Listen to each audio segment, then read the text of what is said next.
Hello viewers, स्पर्धायुग या आपल्या YouTube चॅनलमध्ये आपल्या सर्वांचे स्वागत आहे. आपण या व्हिडिओ सिरीज थ्रू दररोज उत्तरे लिहिण्याचा सराव करत आहोत. तुम्ही आपले टेलिग्राम चॅनल जॉईन करून घ्या. टेलिग्राम चॅनलची लिंक तुम्हाला खाली डिस्क्रिप्शन बॉक्समध्ये मिळून जाईल. टेलिग्राम चॅनलवर आपण उत्तर टाकत असतो दररोज. तसेच तुम्हाला हे आर्टिकल जो आपण घेणार आहेत, जे आर्टिकल समजून घेणार आहेत, त्याचा स्क्रीनशॉटसुद्धा तिथे तुम्हाला मिळून जाईल. आपण द हिंदू आणि इंडियन एक्सप्रेस या दोन वृत्तपत्रामधले महत्त्वाचे आर्टिकल समजून सांगत असतो आणि त्यावर प्रश्न घेत असतो. तर आज जे आर्टिकल आपण पाहणार आहोत ते आहे the importance of the deputy speaker. आता हे जे आर्टिकल आहे ते आपण एकदम मराठीत छान समजून घेऊया आणि हे समजून घेतल्यानंतर मग प्रश्न मी तुम्हाला सांगेन, त्या प्रश्नावर तुम्हाला उत्तर लिहायचं आहे. तुम्हाला एकदम इझिली त्यावर उत्तर लिहिता येईल. तर कॉन्टेक्स्ट काय आर्टिकलचा ते आपण अगोदर समजून घेऊया. लोकसभा उपाध्यक्षांचं पद जे आहे ते 6 वर्ष झालं रिकामं आहे आणि असं असणं हे संसदीय लोकशाही जी आहे, पार्लमेंटरी डेमोक्रेसी जे प्रिन्सिपल आहे, तत्व आहे, त्याच्या विरुद्ध आहे. 17वी लोकसभा जी होती आपली 2019 ते 2024 पर्यंत त्या पूर्ण लोकसभेमध्ये हे पद रिकामं होतं आणि 18वी लोकसभामध्ये आता जी करंट चालू आहे तिच्यामध्ये सुद्धा अजून हे पद भरण्यात आलेलं नाही. तर या अनुषंगाने आपण सर्व गोष्टी पाहणार आहोत. लोकसभा उपाध्यक्षांचं पद रिक्त ठेवणं हे घटनेनुसार आपलं बरोबर आहे की नाही, तसेच या पदाचे काय जबाबदाऱ्या आहेत, घटनात्मक कर्तव्य काय आहेत, घटनात्मक पैलू काय आहेत, या सर्व गोष्टी आपण या व्हिडिओमध्ये पाहणार आहोत. तर लोकसभा उपाध्यक्ष जे आहेत त्यांची भूमिका पाहूया. हे केवळ पर्यायी पद नाही, म्हणजे हे सबस्टिट्यूट नाही फक्त. म्हणजे लोकसभा अध्यक्ष त्यांचं पद जर व्हॅकंट असेल किंवा त्यांनी राजीनामा दिला असेल तर त्याच्या जागी फक्त ते सबस्टिट्यूट म्हणून, पर्याय म्हणून काम करणार नाहीत. त्यांच्या पदाला एक इंडिपेंडंट स्वतंत्र दर्जा आहे. त्यांच्या पदाला घटनात्मक मान्यता सुद्धा आहे. घटनेमध्ये त्यांच्या पदाविषयी सर्व काही दिलेलं आहे. म्हणजे आपल्याला अनुच्छेद आहे, ते अनुच्छेद आपण पुढे बघणारच आहोत. घटनेमध्ये सुद्धा त्यांच्या पदाला मान्यता आहे. आता प्रश्न आपल्याला पडतो की का लोकसभा उपाध्यक्षाचं पद भरलेलं नाही आहे. तर परंपरा काय आहे माहिती का, कन्व्हेन्शन आहे. कन्व्हेन्शन परंपरा आहे.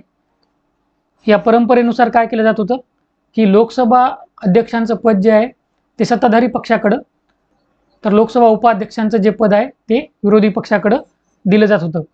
आणि आत्ताचं जे सत्ताधारी पक्ष आहे ते विरोधी पक्षाकडे हे पद देण्यास तयार नाही. त्यामुळे सगळा प्रॉब्लेम चालू आहे. आता या पदाविषयी आपण घटनात्मक जे बाबी आहेत, जे पैलू आहेत ते समजून घेऊया. अनुच्छेद 93 मध्ये काय दिलेले बघा.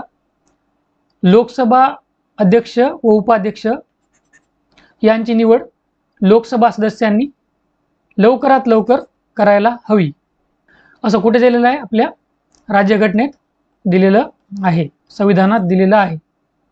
अनुच्छेद 94 काय सांगते ते पहा. रिक्तता, व्हॅकन्सी, राजीनामा आणि काढून टाकणे, रिमूव्हल, याबाबत आर्टिकल 94 जे आहे, अनुच्छेद 94 जे आहे ती माहिती देत आहे आपल्याला. आणि ही जी माहिती आहे ती कोणाविषयी आहे तर दोन्ही पदाविषयी आहे, लोकसभा अध्यक्ष आणि लोकसभा उपाध्यक्ष. आणि तसेच राजीनामा, आता तुम्हाला माहीत असेल की राजीनामा अध्यक्ष जे आहेत, लोकसभेचे अध्यक्ष जे आहेत, ते राजीनामा कोणाकडे देतात तर लोकसभेच्या उपाध्यक्षांकडे राजीनामा देतात.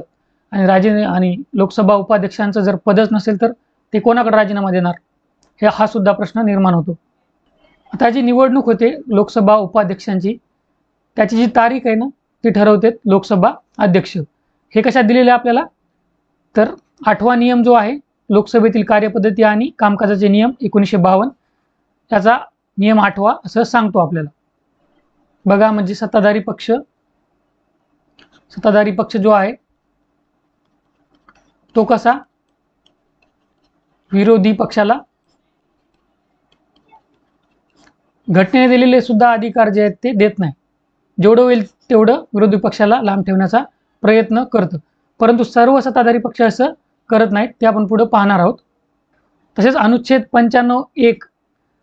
95 आहे, त्यामधलं सब सेक्शन 1 हे काय सांगतं.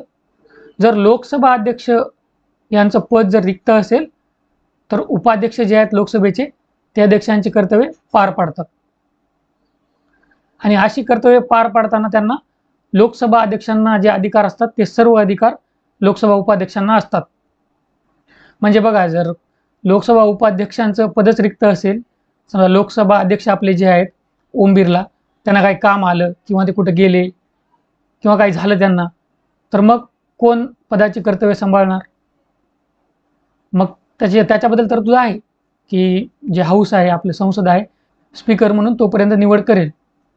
परंतु राज्यघटनेत ज्या गोष्टी दिलेल्या आहेत त्याला इथे डावलण्यात येत आहे. तसंच अनुच्छेद 178 जे आहे हे आपल्या माहितीसाठी लक्षात ठेवा की राज्य विधानसभेतील अध्यक्ष आणि उपाध्यक्ष यांच्याबाबत माहिती सांगते. तसं 93 आहे ना, लोकसभेतील अध्यक्ष आणि उपाध्यक्षाबाबत आहे, तसं 178 आहे विधानसभेतील अध्यक्ष आणि उपाध्यक्षाबाबत. तर इथं प्रॉब्लेम काय बघा, घटनेमध्ये अनुच्छेद 93 जे आहे त्याच्यामध्ये लवकरात लवकर, ॲज सून ॲज पॉसिबल असं दिलेलं आहे, परंतु कालमर्यादा दिलेली नाही की 1 महिन्याच्या आत, आठवड्याच्या आत असं काही दिलेलं नाही. त्यामुळं सत्ताधारी पक्ष सर्रास हे जे पद आहे ते रिक्त ठेवत आहे. आता जे लोकसभेचे उपाध्यक्ष असतात ते अजून काय करतात, तर ते प्रायव्हेट मेंबर्स बिल आणि हाऊस बजेट कमिटी अशा 2 समित्या आहेत, या समित्यांचे अध्यक्षपदसुद्धा बजावतात. बघा, म्हणजे त्यांचं पदच रिकामं आहे, तर आता ह्या समित्याचं अध्यक्षपद कोण बजावणार आहे? आता आपण पाहूया की जे लोकसभेचं उपाध्यक्षपद होतं ते विरोधी पक्षाकडं कोणत्या काळामध्ये होतं. भरपूर काळामध्ये होतं, परंतु आपल्याला मेन पाहायचं आहे की हे UPA सरकार जे होतं 2004-09ला काँग्रेस सरकार, त्याच्यामध्ये होतं, आणि UPA 2 काँग्रेसचं सरकार 2009-14 पर्यंत ते जे लोकसभा उपाध्यक्षाचं जे पद आहे ते विरोधी पक्षाकडे होतं. परंतु जेव्हापासून भाजपा सत्तेवर आलेला आहे तेव्हापासून हे पद आहे ते रिक्त ठेवलेलं आहे. आपण एका मोठ्या पदावर जाणार आहेत, उपजिल्हाधिकारी सारख्या पदावर आपण जाणार आहेत. त्यामुळं आपल्याला या सर्व गोष्टीची जाण पाहिजे. आपल्याला माहीत पाहिजे की बाबा या पदाचं महत्त्व काय आहे, हे रिक्त ठेवण्यात आलं तर काय होऊ शकतं, या सर्व गोष्टी आपल्याला कळाल्या पाहिजे. आपण याचा विचार केला पाहिजे, आपण याचं ॲनालिसिस केलं पाहिजे, तरच आपण एक चांगले अधिकारी बनू. आता आपण काय करूया, प्रश्न बघूया. हे लोकसभा उपाध्यक्ष पद 6 वर्ष झाले रिक्त आहे, एवढे महत्त्वाचं पद रिक्त राहणे योग्य आहे का? तुमचे मत व्यक्त करा. आता आपण अगोदर काय पाहतो, प्रश्न पाहिल्यावर बरोबर अभ्यासक्रम पाहतो. आपण अभ्यासक्रमाच्या कोणत्या भागामध्ये हा प्रश्न येतो, कारण आपल्याला समजलं पाहिजे. सिलेबस, आपला जो सिलेबस आहे मुख्य परीक्षेचा, तो आपल्याला कळायला पाहिजे. त्याच्याशिवाय आपल्याला कळणार नाही की एखादा मुद्दा आला, एखादा टॉपिक आला तर तो कोणत्या पॉईंटमध्ये टाकायचा. कारण आता इथे तुम्हाला कोणतं पुस्तक वगैरे एकदम दिलं आणि तुमचा अभ्यास झाला असं होणार नाही. तुम्हाला आता पूर्ण जागरूक राहणं गरजेचं आहे. तुम्हाला न्यूजपेपरचं तुमचं रीडिंग दररोज पाहिजे, तुम्हाला एडिटोरियल वाचावे लागतील, तुम्हाला ॲनालिसिस करावे लागेल, तुम्हाला प्रत्येक न्यूजच्या विविध डायमेन्शन्सकडे पाहावं लागेल, विविध पैलूंकडे पाहावं लागेल. त्याशिवाय तुम्हाला ही आन्सर रायटिंगची कला आहे ती जमणार नाही, आणि तेच आपण शिकत आहोत. ते तुम्हाला येऊन जाईल, फक्त तुम्ही कंटिन्यू आपले व्हिडिओ पाहत राहा आणि जसं मी सांगत आहे तसं करत राहा. हा पहा आपला अभ्यासक्रम आहे. त्याच्यामध्ये सामान्य अध्ययन 2 GS2चा जो पेपर आहे त्यामध्ये इथे बघा, तुम्हाला इथे पॉईंट आहे, संसद व राज्य विधानमंडळे संरचना, कार्यप्रणाली, कामकाज चालविणे, अधिकार व विशेषाधिकार आणि यापासून उद्भवणारे प्रश्न. या पॉईंटमध्ये आज आपण बघितलेला मुद्दा येतो. आता आपण काय पाहत असतो अभ्यासक्रम झाल्यावर, कीवर्ड, बरोबर, कीवर्ड पाहतो. तर इथं कीवर्ड काय, तुमचं मत व्यक्त करा, ओपिनियन द्यायचं आहे, तुमचं मत द्यायचं आहे. आता मी या अगोदर सांगितलेलं आहे, तुमच्या मताला काही किंमत नाही. तुम्हाला इथं तुमचं मत मांडायचं म्हणजे काय मांडायचं आहे की आधार घ्यायचा आहे. एखादं स्टेटमेंट करताना तुम्हाला संविधानामध्ये, घटनेमध्ये दिलेल्या बाबीचा, जसं आपण पाहिलेले आहेत, त्याचा आधार घ्यायचा आहे आणि मग तुमचं मत त्याच्यावर मांडायचं आहे. कीवर्ड झाल्यानंतर हे बघा, तुमच्या उत्तरामध्ये 3 बाबी पाहिजे. इंट्रोडक्शन पाहिजे, इंट्रोडक्शन नंतर जो पार्ट येईल तो बॉडी पार्ट असतो, आणि बॉडी पार्ट नंतर निष्कर्ष, कन्क्लुजन पाहिजे. हे 3 भाग तुमच्या उत्तरामध्ये आलेच पाहिजे. आता आपण जो उत्तर टाकत असतो, जे उत्तर टेलिग्रामवर, त्यामध्ये आपण कन्क्लुजन देत नाहीत जास्त करून, कारण कन्क्लुजन तुम्ही लिहा, तुमच्या मनाने लिहा, काय वाटतं ते लिहा, चुकू द्या, काही होऊ द्या, काही प्रॉब्लेम नाही. तुम्ही लिहिल्याशिवाय तुम्हाला येणार नाही. कन्क्लुजन हे तुमच्या मनाचं पाहिजे, म्हणून मी कन्क्लुजन देत नाही. जसं आपण पुढे जाऊ तसं इंट्रोडक्शन हे कसे असायला पाहिजे, कन्क्लुजन हे कसं असायला पाहिजे, यामध्ये सुद्धा परफेक्शन आणण्याचा प्रयत्न करणार आहोत. परंतु सध्या आपल्याला, आपण बेसिक स्टेजला आहेत, तर आपल्याला सर्व गोष्टी आल्या पाहिजे. आपल्याला सध्या प्रश्न लिहिता आला पाहिजे. आपल्याला अगोदर तर जे नॉलेज आहे, GS 1 2 3 4 याच्यामध्ये सुद्धा खूप सारे पार्ट आहेत, त्याच्याबद्दल जे नॉलेज आहे ते नॉलेज आपल्याला पाहिजे. ते नॉलेज असल्यावर प्रश्न तुम्हाला कळेल, प्रश्न कळाल्यावर तुम्ही त्याचं उत्तर लिहाल. नॉलेजच नसेल तर तुम्हाला काहीच कळणार नाही. त्यामुळं आता आपण नॉलेज गेन करत राहायचं. तुम्ही दररोज उत्तर लिहित राहायचे. आता आपण बघत असाल तुम्ही की आपण वेगवेगळे डायमेन्शन कव्हर करत आहोत.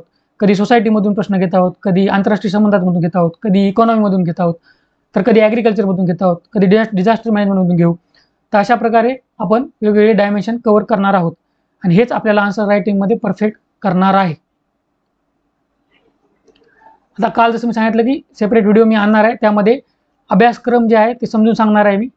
म्हणजे तुम्हाला एकदा अभ्यासक्रम समजून जाईल की बाबा हे कसं आहे, काय आहे. म्हणजे कोणताही जर मुद्दा पाहिला तुम्ही न्यूजपेपरमध्ये सुद्धा, तुम्ही काही वाचू लागले एडिटोरियल वगैरे, तर तुम्हाला कळून जाईल की हे कोणत्या सिलेबसच्या मुद्द्यामध्ये आपल्याला हे टॉपिक टाकता येईल. ठीक आहे. तुम्हाला जर काही अडचणी असतील तर तुम्ही नक्की मला कमेंट करून विचारू शकता. मी तुम्हाला नक्की त्याचं उत्तर देईल. आशा करतो या व्हिडिओमध्ये तुम्हाला फायदा होईल. All the best. थँक्यू.